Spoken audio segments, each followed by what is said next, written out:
Hello friends, welcome back to Notes Wire. तो चलिए देखते हैं आज का टॉपिक। आज का टॉपिक है physiological properties of nerve fibres and mechanism of conduction of nerve impulses in non medullated and medullated nerve fibre. तो साइनॉप्सिस है इसका।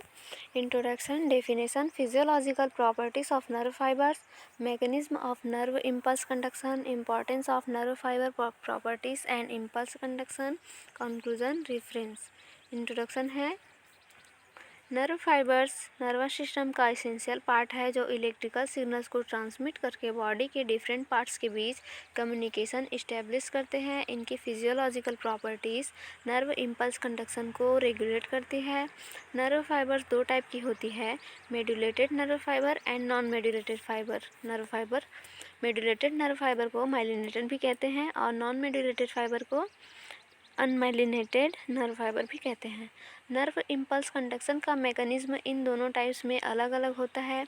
इस टॉपिक में हम नर्व फाइबर्स की फिजियोलॉजिकल प्रॉपर्टीज़ और इम्पल्स कंडक्शन के मैकेनिज्म को डिटेल में समझेंगे। देखते हैं डेफिनेशन। नर्व फाइबर्स वे लंबे एक्सटेंशन होते हैं जो न्यूरॉन्स के द्वारा इलेक्ट्रिकल सिग्नल्स को कंडक्ट करने का कार्य करते हैं। देखते हैं मेडुलेटेड नर्व फाइबर वे नर्व फाइबर होते हैं जिनके एक्सॉन के चारों ओर माइलिन शिथ पाई जाती है जो कंडक्शन स्पीड को बढ़ाने में मदद करती है। फिर है नॉन मेडुलेटेड नर्व फाइबर वे नर्व फाइबर्स होते हैं जिनमें माइलिन शिथ नहीं पाई जाती, जिससे इनमें सिग्नल कंडक्शन अपेक्षाकृत धीमा होता है।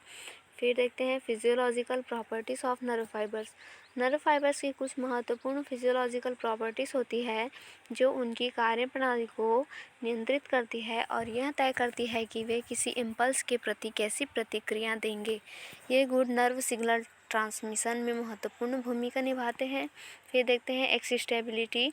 यह नर्व फाइबर की वह क्षमता होती है जिससे वह किसी बाहरी स्टिमुलस के जवाब में एक्शन पोटेंशियल उत्पन्न कर सकता है। जब किसी नर्व फाइबर को कोई पर्याप्त रूप से स्ट्रॉन्ग स्टिमुलस मिलता है तो यह डिपोलराइज होकर इलेक्ट्रिकल इम्पल्स उत्पन्न करता है और उसे आगे ट्रांसमिट करता है। फिर देखते हैं कंडक्टिविटी। यह नर्व फाइबर की वह क्षमता होती है जिससे वे उत्पन्न हुए इलेक्ट्रिकल इम्पल्सेस को एक स्थान से दूसरे स्थान तक ले जा सकते हैं। यह प्रक्रिया सोडियम और पोटेशियम आयन के मूवमेंट पर आधारित होती है जो नर्व इम्पल्सेस को तेज़ी से ट्रैवल करने में मदद करते हैं। फिर देखते हैं ऑल और नॉन लॉ। यह सिद्धांत बताता है कि यदि किसी नर्व फाइबर पर दिया गया स्टिमुलस उसकी थ्रेशोल्ड से कम होता है तो कोई भी नर्व इम्पल्स उत्पन्न नहीं होगा। यदि स्टिमुलस थ्रेशोल्ड से अधिक होता है तो नर्व फाइबर पूरी शक्ति के साथ इम्पल्स उत्पन्न करेगा। इसका अर्थ यह है कि नर्व इम्पल्स हमेशा पूरी तीव्रता से ट्रैवल करता है और कभी आंशिक रूप से ट्रांसमिट नहीं होता। फिर देखते हैं अगला, रिफ्रैक्टरी पीरियड। यह वह समय होता है जब एक नर्व फाइबर एक इम्पल्स ट्रांसमिट करने के बाद तुरंत दूसरे इम्पल्स को उत्पन्न करने में असमर्थ होता है। इसे दो भागों में विभाजित किया जाता है। तो पहला है एब्सोल्यूट रिफ्रैक्टरी पीरियड। यह इस दौरान नर्व फाइबर किसी भी परिस्थिति में नया इम्पल्स उत्पन्न नहीं कर सकता, चाहे स्टिमुलस कितना भी स्ट्रॉन्ग क्यों ना हो। फिर देखते हैं बी, रिलेटिव रिफ्रैक्टरी पीरियड। इस दौरान नर्व फाइबर सामान्य से अधिक तीव्र स्टिमुलस मिलने पर नया इम्पल्स उत्पन्न कर सकता है। फिर देखते हैं सबमिशन। यदि एक नर्व फाइबर को बार बार या एक साथ कई स्टिमुली दिए जाते हैं तो वे आपस में जुड़कर एक प्रभावी इम्पल्स उत्पन्न कर सकते हैं जिससे नर्व फाइबर एक्टिवेशन हो जाता है। फिर देखते हैं एडेप्टेशन। यदि किसी नर्व फाइबर को लगातार एक ही प्रकार का स्टिमुलस मिलता रहे तो उसकी संवेदनशीलता धीरे धीरे कम हो जाती है। लंबे समय तक एक ही स्टिमुलस मिलने से नर्व फाइबर रिस्पॉन्स देना बंद कर सकता है जिससे नर्वस सिस्टम अधिक आवश्यक और महत्वपूर्ण संकेतों पर ध्यान केंद्रित कर सके। इन सभी गुणों के कारण नर्व फाइबर सही तरीके से कार्य कर पाते हैं और शरीर की सभी संवेदनाओं और प्रतिक्रियाओं को नियंत्रित करते हैं। फिर देखते हैं mechanism of nerve impulse conduction. Nerve impulse conduction एक इलेक्ट्रोकेमिकल प्रोसेस है जिसमें आयन एक्सचेंज और एक्शन पोटेंशियल फॉर्मेशन के माध्यम से सिग्नल ट्रांसमिशन होता है। यह कंडक्शन माइलिनेटेड और नॉन माइलिनेटेड नर्व फाइबर्स में अलग अलग तरीक़ों से होती है। फिर देखते हैं A conduction in non medullated nerve fibres.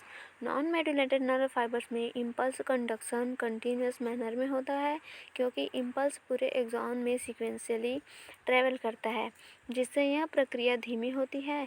इसमें निम्नलिखित चरण शामिल होते हैं। तो पहला है रेस्टिंग मेम्ब्रेन पोटेंशियल। जब कोई इम्पल्स नहीं होता तो न्यूरॉन का अंदरूनी भाग निगेटिवली चार्ज्ड और बाहरी भाग पॉजिटिवली चार्ज रहता है। यह पोलराइजेशन सोडियम पोटेशियम पंप के कारण बना रहता है, जो सोडियम आयंस को बाहर और पोटेशियम आयंस को अंदर ट्रांसपोर्ट करता है, जिससे न्यूरॉन की रेस्टिंग पोटेंशियल लगभग 70 MV बनी रहती है। फिर देखते हैं डिपोलराइजेशन।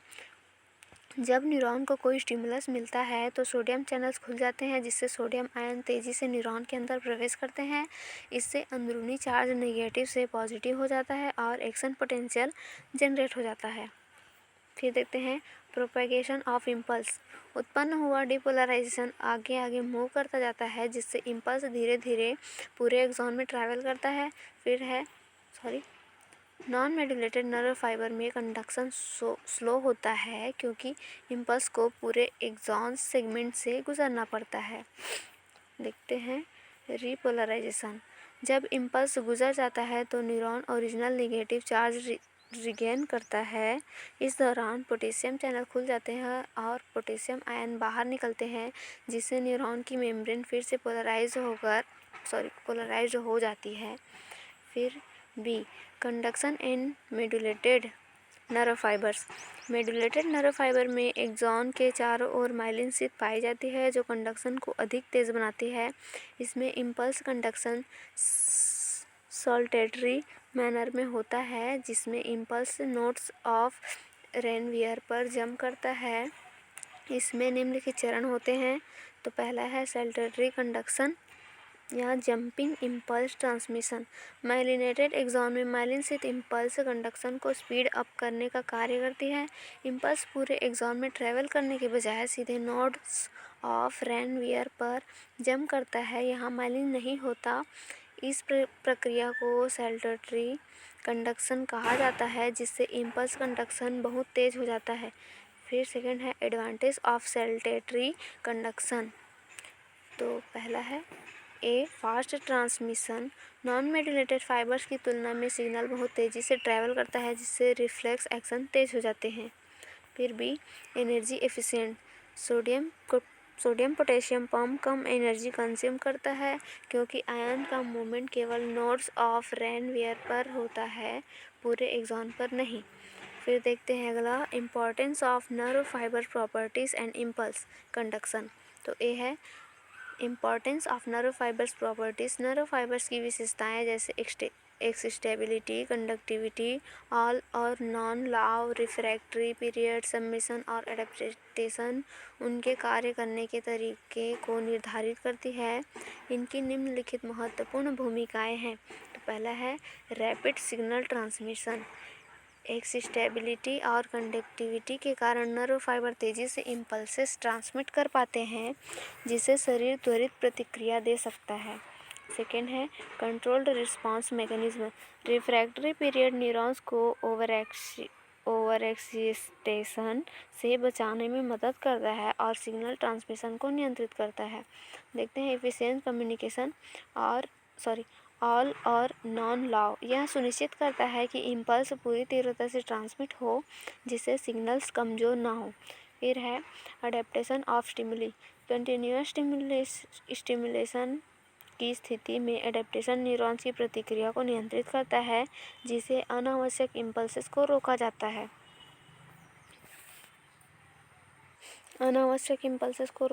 है। देखते हैं अगला सबमिशन ऑफ स्ट्रॉन्गर सिग्नल्स।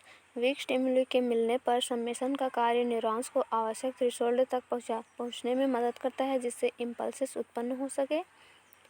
फिर B importance of impulse conduction. Impulse conduction nervous system की कार्यप्रणाली का मूल आधार है। इसके बिना शरीर के विभिन्न भागों में समन्वय स्थापित नहीं हो सकता। इसके कुछ मुख्य लाभ निम्नलिखित हैं। तो पहला है coordination of body functions. Impulses के माध्यम से ब्रेन, स्पाइनल कॉर्ड और शरीर के अन्य अंगों के बीच संचार संभव होता है, जिससे रिफ्लेक्सेस, वॉलंटरी मूवमेंट्स और ऑटोमेटिक फंक्शन नियंत्रित होते हैं। फिर सेकेंड, स्पीड एंड इफ़िशियंसी।